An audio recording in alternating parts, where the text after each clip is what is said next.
Welcome dear रॉकर्ट्स, कैसे हैं आप सभी। आज हम और आप देखने जा रहे हैं मॉन्स्टर सीरीज का पार्ट 11। अगर आपने पिछले पार्ट्स को नहीं देखा है तो क्या कर रहे हैं भाई लोग, जल्दी से डिस्क्रिप्शन में जाकर देख लीजिए, तभी आपको स्टोरी का मजा आएगा पूरा। तो आपको याद होगा कि पिछले पार्ट के एंड में हमने देखा कि ली ने बॉबी को कैमरे पर देख लिया था कि वो जिना का जिक्र कर रहा है। तो ली ने क्या किया, तुरंत जिना को वार्न कर दिया कि जान बचाकर वहाँ से भागो, वहाँ पर मौत है। एंड पार्ट 11 की शुरुआत में जिना एंड्रयू को भी बता देती है कि भाई यहाँ हमारी जान को खतरा है। वो तुरंत दोस्तों कमरे का दरवाजा लॉक कर लेते हैं। एंड्रयू वहाँ पर एक खिड़की देखता है, बाहर डॉक्टर दरवाजा पीटने लगता है, पर दरवाजा लॉक देखकर वो स्पेयर की से उसको खोल देता है, पर कमरे में कोई नहीं होता। डॉक्टर अब गेट के गार्ड्स को अलर्ट करने के लिए कहता है, और तब तक ये लोग गेट का सिक्योरिटी चेक क्लियर करके निकल जाते हैं। तब जाकर गार्ड्स को इंस्ट्रक्शन मिलता है कि उन्हें मत छोड़ना, पर वो तो जा चुके थे दोस्तों। यहाँ जीना चैन की सांस लेती है कि चलो अच्छा हुआ बच गए। अब हॉस्पिटल में डॉक्टर उनका पीछा करने की सोचता है, लेकिन लगता है एंड्रयू ने उसकी कार का टायर पंचर कर दिया था। वो दूसरी कार लेने के लिए कहता है, और यह रास्ते में इनकी गाड़ी का पेट्रोल खत्म हो जाता है, तो वो पेट्रोल स्टेशन में जाते हैं।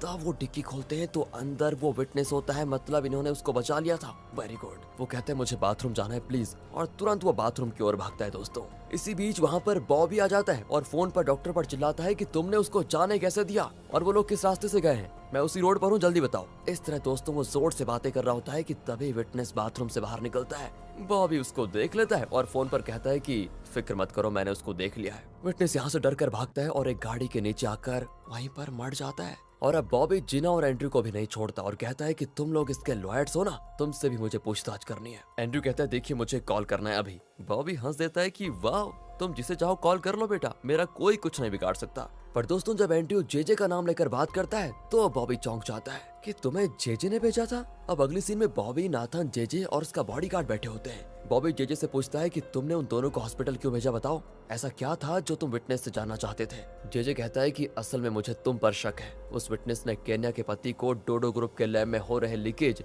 और T9 के खतरों के बारे में बहुत कुछ बताया था, जिसे केन्या के पति ने अपने फोन पर रिकॉर्ड किया था। मुझे ये जानना है कि फिलहाल वो मोबाइल कहाँ पर है। बॉबी दोस्तों चौंक जाता है कि इसे कैसे पता चला उस मोबाइल के बारे में जिसे मैंने अपने सीक्रेट सेफ में रखा हुआ है। जेजे बताता है कि जब मेरे एजेंट्स उस मोबाइल का पता लगाने में लगे हुए थे तो उन्हें पता चला कि उस विटनेस को जान से मारने की तुम कोशिश कर रहे हो, इसलिए मुझे तुम पर शक हो गया और मैंने उन दोनों को तुम्हारी असलियत का पता लगाने के लिए भेजा था। बॉबी की दोस्तों यहाँ पर बोलती बंद हो जाती है। फिर वो नाथन से कहता है कि मैंने ये सब आपकी भलाई के लिए किया था। एंड फिर वो जेजे पर भड़क जाता है कि तुमने मेरे काम में दखल देने का सोचा भी कैसे, तुम्हें कोई हक नहीं है इसका।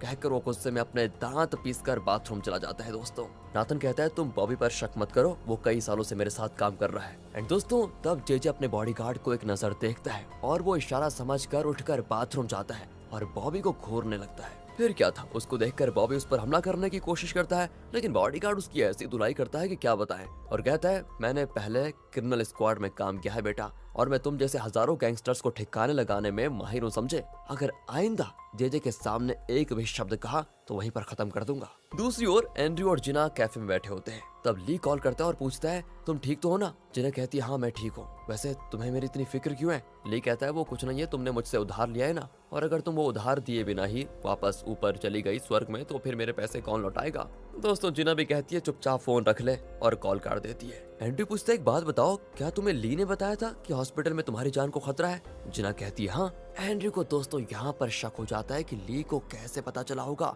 एंड जब वो जेजे को ये बात बताता है तो वो भी चौंक जाता है कि ली को कैसे पता चला। पर तब उसे बॉबी की याद आ जाती है कि कोई उसके ऑफिस में घुसा और उसके आदमियों ने उस आदमी के पेट में चाकू घोंप दिया था। कहीं वो ली तो नहीं था, और अगर वो ली था तो वो बॉबी की जासूसी क्यों कर रहा था। तब दोस्तों वो एंड्रयू से कहता है कि कल तुम ऑफिस में जाकर चेक करो कि ली के शरीर में कहीं कोई घाव है या नहीं। दूसरी ओर दोस्तों जिना बहुत ही दुखी होती है क्योंकि वो जान गई है कि केन्या की बात बिल्कुल सच थी, पर वो केन्या की मदद नहीं कर पा रही है। अगर वो केन्या का साथ देगी तो डोडो ग्रुप के खिलाफ जाना पड़ेगा उसे, और फिर उसे नौकरी से निकाल दिया जाएगा, जो कि वो नहीं चाहती। कितनी मुश्किलों के बाद तो उसे नौकरी मिली है, इसलिए वो खोना नहीं चाहती उसे। तो वो केन्या के फोन पर विटनेस का जो कॉल आया था ना, उसे डिलीट करके केन्या को उसका फोन लौटा देती है और कहती है कि ये नीचे पड़ा हुआ था तो मैंने सोचा लौटा दूं तुमको। दोस्तों जिना ली को कॉल करती है कि मेरा जी अच्छा नहीं है, प्लीज मुझे ड्रिंक खरीद कर दो ना। ली भी उसको एक बार में ले जाकर ड्रिंक खरीद कर देता है। जिना दोस्तों यहाँ पर बहुत इमोशनल होकर कहती है कि हम लाइफ में कभी सच का साथ नहीं दे सकते क्या, सच कहना इतना महंगा क्यों साबित होता है। लेकिन तो कुछ समझ में नहीं आता कि ये किस चीज के बारे में बात कर रही है।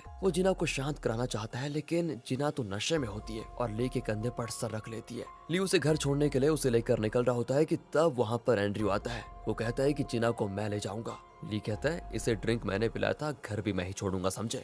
फिर क्या था दोस्तों, दोनों की लड़ाई शुरू हो जाती है। इसी बीच वो जिना को छोड़ देते हैं और बेचारी नीचे गिर जाती है। एंड वक्त पर जिना का फ्रेंड जो कि पुलिस में है वो आता है और दोनों को खूब डांट लगाता है कि अच्छा हुआ जिना ने मुझे मैसेज किया था, वरना तुम लोग तो उसको यही मरने के लिए छोड़ देते। कहकर दोस्तों वो जिना को लेकर जाता है। अब एंड्रयू ली से पूछता है कि चलो थोड़ी ड्रिंक करते हैं। ड्रिंक करते हैं? मैं तुम्हारे साथ क्यों ड्रिंक करने लग गया भाई। ये कहकर नी निकल ही रहा होता है कि एंड्रयू उसका हाथ पकड़ लेता है और तभी ली का घाव दुखने लगता है और वो पेट पर हाथ रखकर कहता है कि छोड़ो, मुझे जाना है। बस दोस्तों यहीं पर एंड्रयू को ली पर शक हो जाता है कि ली ही वो आदमी है जो बॉबी के ऑफिस में घुसा था। अब ली की टीम का एक लड़का जिसका नाम ग्रे है वो ली से पूछता है क्या तुम और रोशी डेटिंग कर रहे हो। ली कहता अरे पागल है क्या, हमारे बीच ऐसा कुछ नहीं है। वैसे ये सब कुछ पूछ क्यों रहे हो तुम, कहीं तुम्हारी नजर रोशी पर तो नहीं है। वो शर्मा कर कहता है हाँ मैं रोशी से प्यार करने लगा हूँ। ली कहता है शाबाश, तुम फिक्र मत करो, मैं लवर्स को मिलाने के मामले में बिल्कुल एक्सपर्ट हूँ और मैं तुम्हारी मदद जरूर करूंगा। अचानक दोस्तों शेरिल आकर ली के ऊपर कॉफी गिरा देती है। फिर उसे साफ करने के बहाने ली का शर्ट उतार कर देख लेती है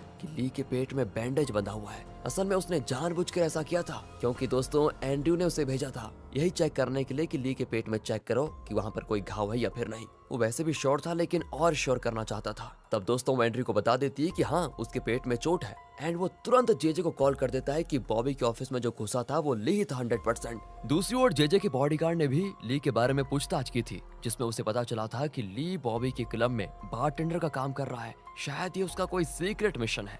बॉडीगार्ड तो दोस्तों ये भी कहता है कि सर ली बहुत ही अक्लमंद लगता है, हमें उसे अपने गैंग में शामिल कर लेना चाहिए, क्या लगता है आपको, बहुत फायदा होगा हमें। पर जेजे कहता है कि देखो बहुत ज्यादा अक्लमंद लोगों को हमेशा अपने से दूर रखना ही बेहतर है। वैसे ये जरूर पता लगाना पड़ेगा कि वो बॉबी की जासूसी कर क्यों रहा है। यहाँ से दोस्तों नेल को दिखाते हैं जो किमी को बताता है बेटा तुम्हारे खिलाफ जो अपोजिशन का आदमी खड़ा हो रहा है वो बहुत पावरफुल लगता है, पर वो इंडिपेंडेंट कैंडिडेट है इसलिए हम उसको पैसे देकर आसानी से खरीद पाएंगे। पर किमी कहती है पापा ये तो गलत बात है ना। नेल हंसता है कि पॉलिटिक्स में कुछ भी गलत नहीं होता बेटा, और पॉलिटिक्स में सबसे इम्पोर्टेंट भूमिका तो पैसा ही निभाता है। अब दोस्तों वो उस अपोजिशन कैंडिडेट को घर पर बुलाता है और कहता है मैंने सुना है आप पर बहुत ज्यादा कर्ज है, क्या बात है, ऐसा क्यों किया आपने? अगर आप अपना नॉमिनेशन वापस लेकर मेरी बेटी को सपोर्ट करेंगे तो समझिए आपका कर्ज कुछ है ही नहीं, मैं आपको इतनी बड़ी रकम दूंगा कि आप सोच भी नहीं सकते।